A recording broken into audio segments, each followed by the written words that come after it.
দুরন্ত ছোটবেলায় একটা সময় ছিল ধান খেতে কিংবা বিভিন্ন ডোবাতে মাছ ধরে সময় কাটাইতাম।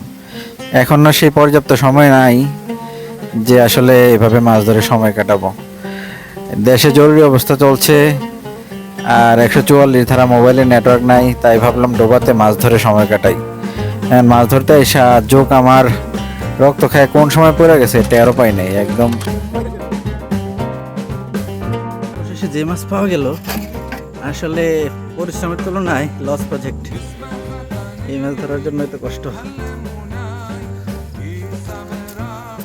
অবশেষে এই মাছগুলো ভাগে পাওয়া গেছে। যে মাছ পাওয়া গেছে এটা আসলে পোষাবে না, কিন্তু ধর তো আসলে একটা শখের বিষয়। এই জন্য শখের বিষয় তো আর টাকা দিয়ে পূরণ করা যায় না, সব তো শখই।